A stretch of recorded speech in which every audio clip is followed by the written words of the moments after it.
Hello, everyone. Merry Christmas. Welcome to this Christmas webinar. As you see, I've put my Santa hat on, and we're ready for some exciting presentations and some new knowledge about aquaculture, IMTA Biofloc in Brazil. So welcome, everyone, to this second webinar in the Low Trophic Life series from the AquaVitae projects. Before we go ahead with the presentations, I'm going to introduce the coordinator of the AquaVitae project, and his name is Phil James. He works with me at Nofima. By the way, I'm Emil Bremnes. I forgot to mention that, and I work with the communications aspect in this project. So without further ado, Phil, the floor is yours. And I just want to remind you to unmute your mic. Thanks. There we go. Can you hear me now? Yes. Yes. All right. Good. Thanks, Emil, and welcome everybody. It's a pleasure to be here in the second Low Trophic Life webinar. Emil just asked me to say a few words. We thought there may be some people that are not so familiar with the project. So very briefly, I'm just going to introduce AquaVitae. It's a European Horizon 2020 project. It started last year in 2019. We're at month 18 of the project now. It's a big project. We have 35 partners involved, and they come from the 4 different continents of the Atlantic. They come from 16 different countries. They are a mixture of research institutes, universities, small business, medium-sized business, and some large businesses as well as 2 non-government organisations as well. And in addition to the actual partners in the project, we have another 165 stakeholders. So it's a really big, diverse group of partners and participants. One of the big focuses, of course, the main aim of AquaVitae, in fact, is to supply seafood from the ocean, but to do that in a sustainable way. And we're doing that in AquaVitae through increasing the production of low trophic species in 5 different value chains. So within those value chains, we have 11 different case studies ranging from macroalgae to finfish. And the other big aim of the project is to create collaborations and make training opportunities right across the Atlantic, focusing on the Bellum Statement, which is a trilateral agreement between Europe, Brazil and South Africa. So I'm very, very, very pleased to be here in the second webinar. I am grateful to Emil for organising it. I'm very grateful to the students. The last and the first webinar, Stephanie from University of Sao Paulo spoke. And I'm very, very pleased and excited and interested to hear today we have Mateus and Esmeralda are going to talk to us. So that's all I wanted to say. I hope that gives you a very brief introduction to the project. If you want to know more, don't hesitate to come and visit our website. There's a nice video explaining that. And finally, I just want to say, if I can get him in shot. No, I can't. No, it's not going to work. There he is.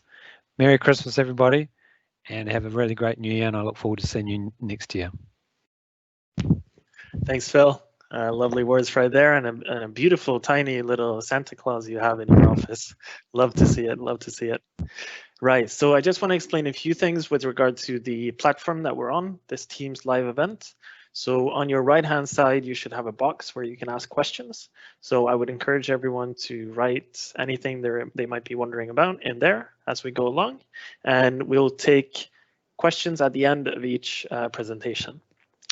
Perfect. So I'm going to go ahead and introduce our first speaker, which is Esmeralda Chamorro Legard.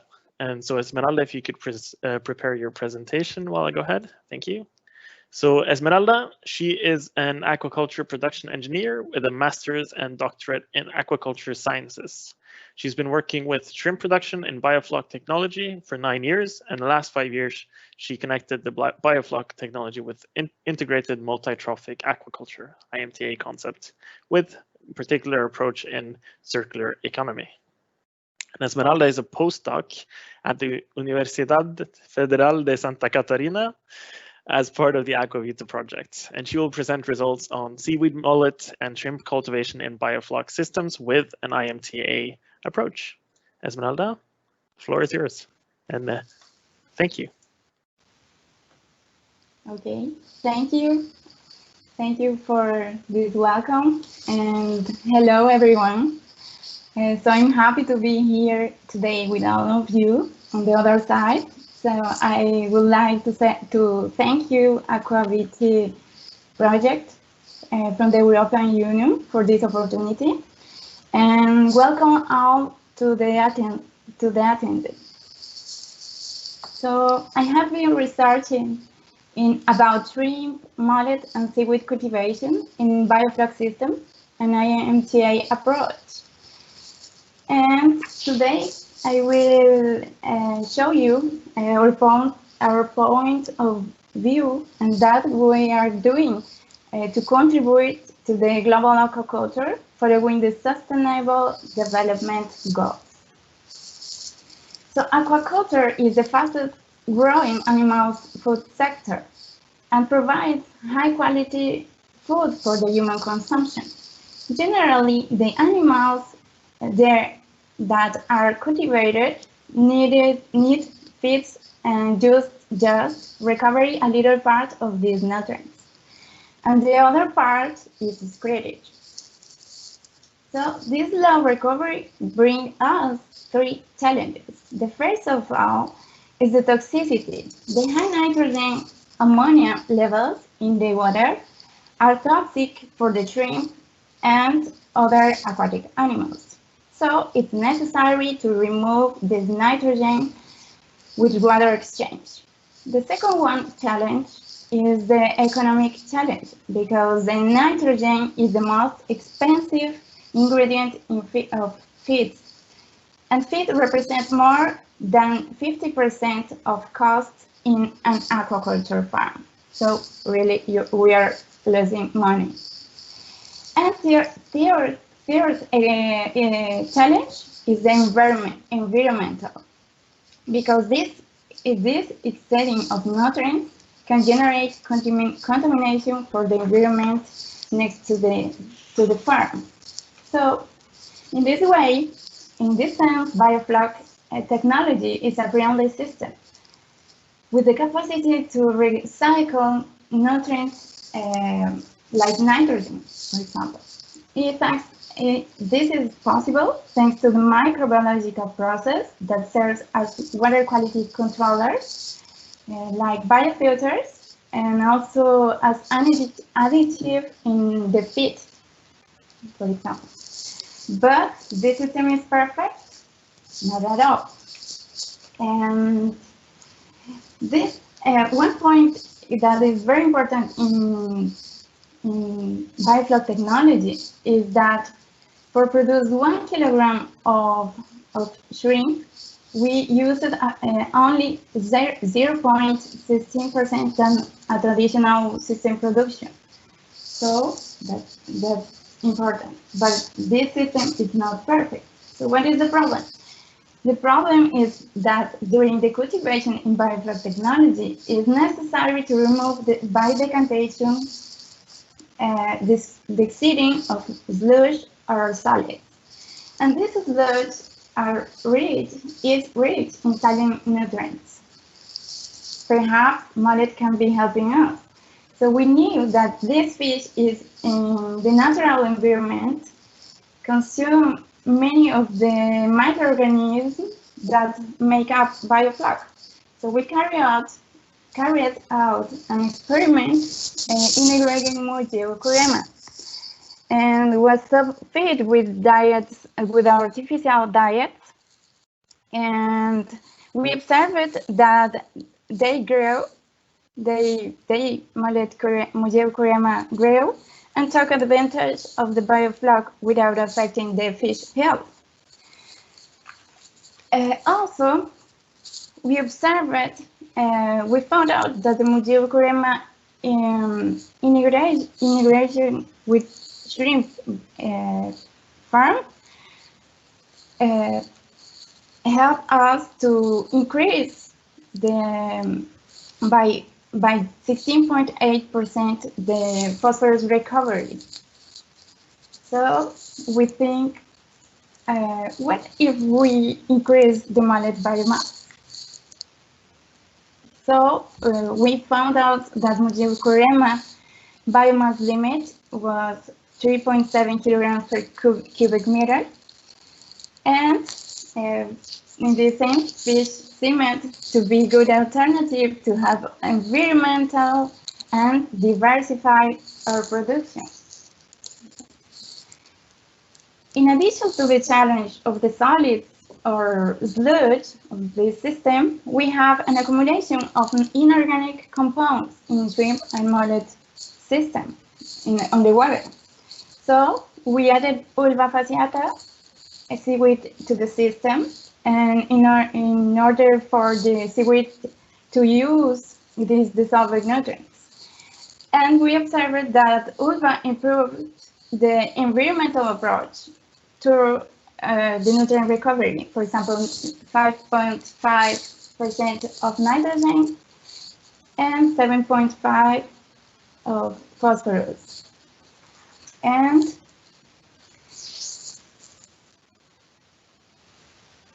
this recovery was significant, not because the biomass, but yes, because the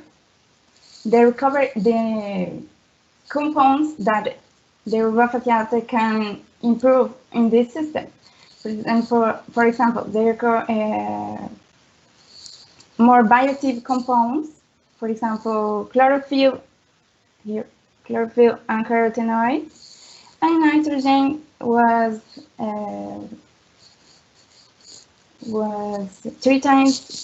almost three times more in this system. That nitrogen is translated in protein, and that's very interesting. So what happens if we apply seaweed in diets?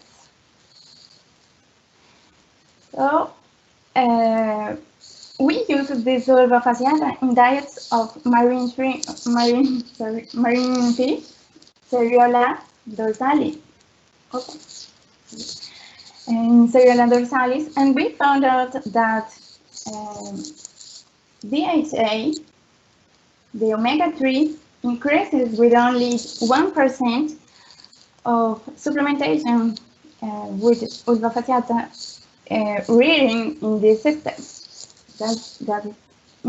That is interesting. Moreover, I would like to show you what we are doing at the moment. So one activity is the Carol master thesis, and Catarina is testing what is the best feeding rate for mullet in an experimental scale. She's Ana Carolina, and she's part of the experiment.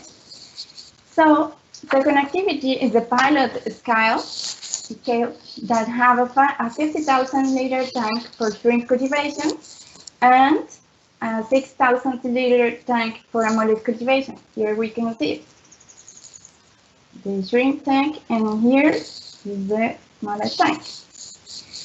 Third activity is that we started a proposal with a stakeholder that want to test this system in commercial scale. The test will be done in this next, on the third cycle. The fourth activity is that Leila and Fernando induce Ulva reproduction by sporulation and leave the spars on the plate here. And then why to grow to produce in larger tanks with 50% of filtered Biofloc water. And finally, I would like to say thank you to our financial partners, and thank you all for having me here today.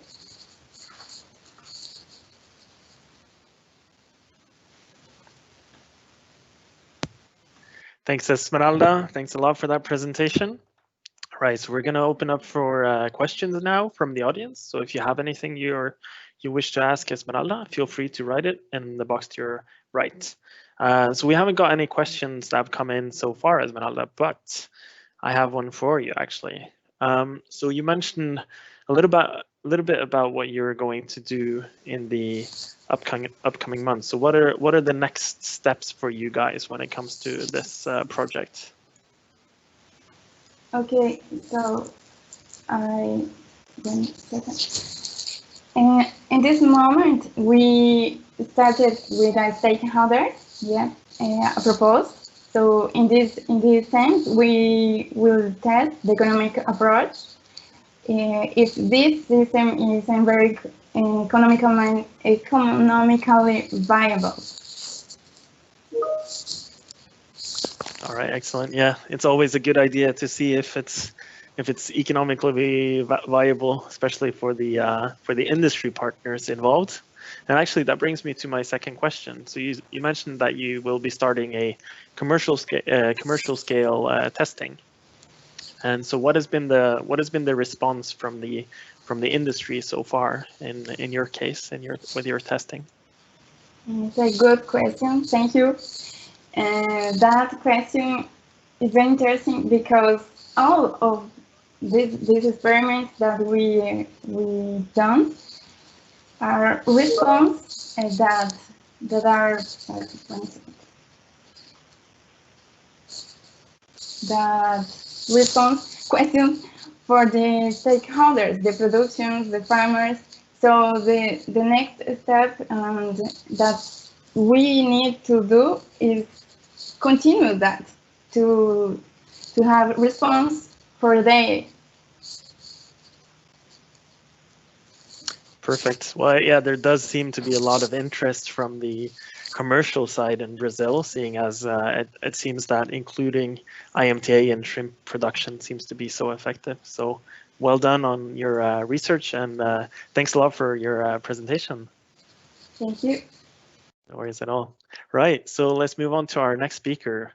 Our next speaker is Mateus Martins, and he is an undergraduate student of Aquaculture Engineering at the same university, UFSC, and in Brazil, obviously. And since the beginning of his university studies, Mateus has been involved in research at the Marine Shrimp Laboratory, an experience that has so far already resulted in the publication of 11 co-authored scientific articles, 2 of them as first author. And Mateus, he is going to present results from the cultivation of seaweed with effluent from a shrimp biofloc rearing system. So without further ado, Mateus, the floor is yours. And would you mind uploading your presentation, please? Awesome. Thank you. So thank you, Emil. And hello, everyone. So today I will present this study that we performed last year, which was, as Emil mentioned, the cultivation of the seaweed Ulva with effluent from a shrimp biofloc rearing system and different species and stocking density. So the first water quality variable that limits intensification in aquaculture is a low concentration of dissolved oxygen, and that is solved mainly through aeration. And after that, the second problem that arises is a high concentration of ammonia, which is excreted by the animals and is toxic to them. And in conventional systems, such as the one in the picture, the idea to solve the problem of ammonia is basically to exchange water. And on the other hand, in biofloc technology, the idea to solve the problem of ammonia is not to exchange water and instead to promote some microbial processes, such as nitrification and immobilization in the culture water itself. So these processes become responsible for maintaining good water quality without the need of water exchange. However, a problem that is faced not only in biofloc technology, but also in other production systems is that the animals that we cultivate, they are actually not very good at recovering the nutrients that we provide to them.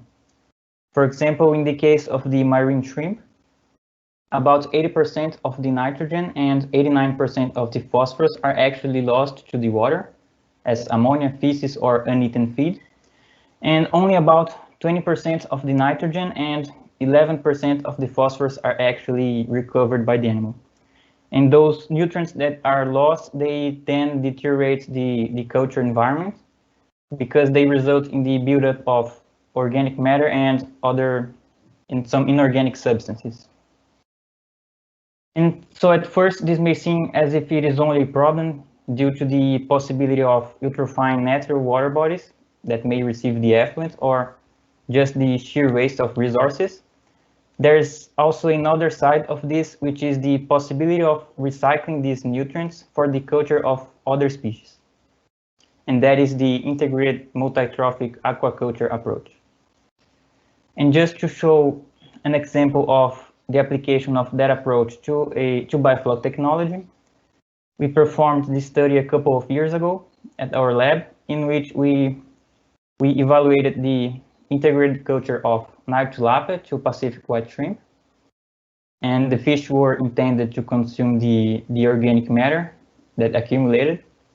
And one of the results was that the nitrogen recovery increased by about 28%, and the phosphorus recovery increased by about 223% when comparing the integrated system with the shrimp monoculture one. So I told you that the fish would, in that study, were intended to consume the organic matter, but then what about the inorganic substances that also accumulate in the culture environment? So they could be used for the cultivation of macroalgae, such as those of the genus Ulva, because in addition to them being capable of using these nutrients for growth, they also have a great economic importance. For example, they can be used for human and animal consumption, and also for the extraction of some biologically active substances such as Ulva.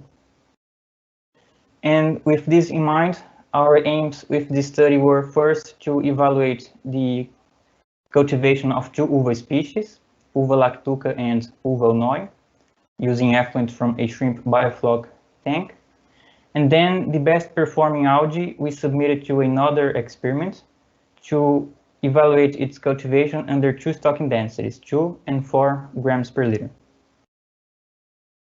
So in the top picture, you can see the Santa Catarina Island, which is located in the south of Brazil, and also where our university is located. And about where the arrow is pointing to were the two places where we collected the algae. On the first location, we collected the Ulva onoi from brackish water lagoons, and on the second location, we collected the Ulva lactuca from the sea in the intertidal zone. We then took them to the laboratory to acclimatize them for the temperature and salinity that were then to be used in the experiments. So as I told you, we evaluated the two species, Ulva onoi and Ulva lactuca. And for that, we stocked about 200 grams of algae per tank in 60-liter tanks that were equipped with aeration and heating systems. And they were located in a greenhouse under natural light. And weekly, we weighed the algae. We also cleaned them to remove other organisms, such as the crustacean you can see in the right picture. And we also changed the culture water, which consisted of 15 liters of biofloc water and 45 liters of seawater. And we also monitored the environmental variables, and they were maintained at adequate values for both treatments, and the experiment lasted for about 21 days. And for the results, we found that Ulva onoi performed significantly better than Ulva fasciata. As you can see in the first row in the table, the final biomass of Ulva onoi was about 380 grams compared to 190 grams for Ulva fasciata. And considering that we actually stocked 200 grams, that means the Ulva fasciata biomass actually decreased, as you can see in the second row. And the reason for that difference in performance could be, for example, that they were adapted to grow in different environments, such as differences in temperature or the concentration of nutrients. And another reason could be that we observed that Ulva onoi remained closer to the water surface because of its morphology, and that could also have affected its growth performance, because then it would have received more sunlight. And because Ulva performed better in the second experiment, we evaluated its cultivation under 2 stocking densities. As I mentioned, 2 and 4 grams per liter. The experimental units were the same as in the previous experiment, and you can see them on the picture.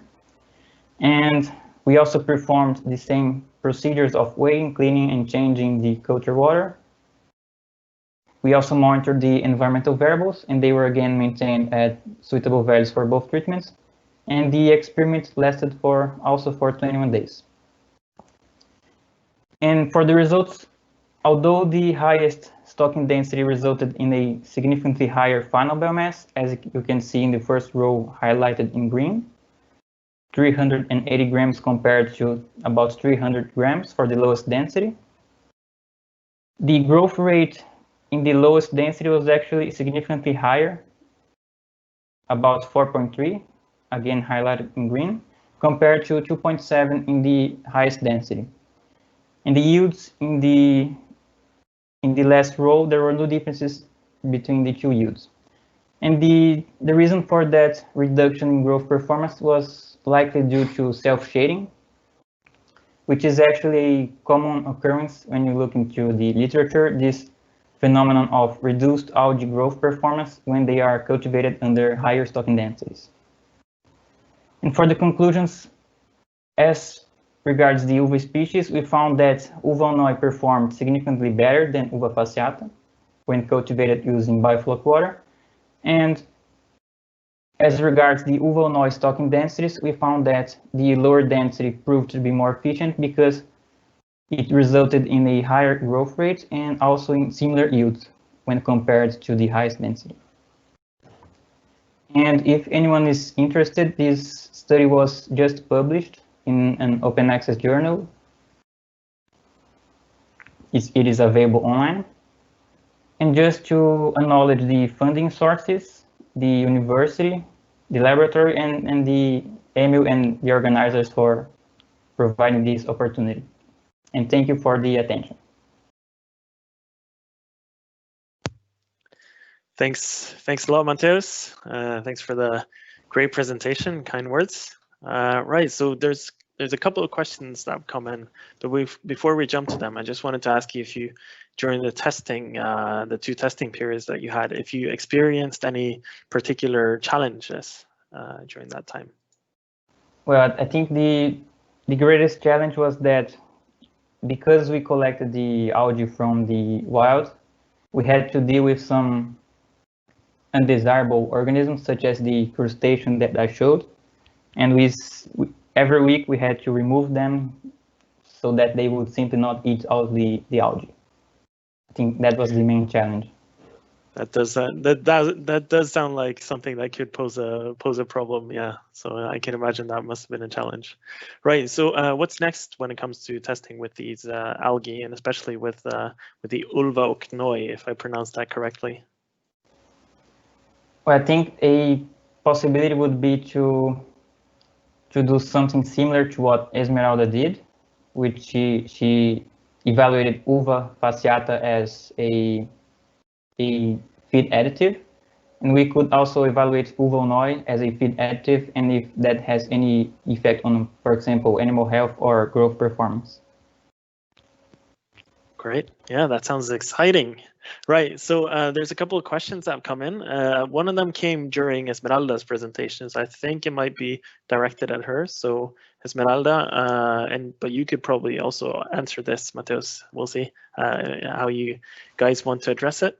So what are the challenges to implement parts of the biofloc methods in developing countries? So where specifically pond aquaculture with tilapia is typical. Are there very high investment costs, for example? What kind of challenges would you foresee there?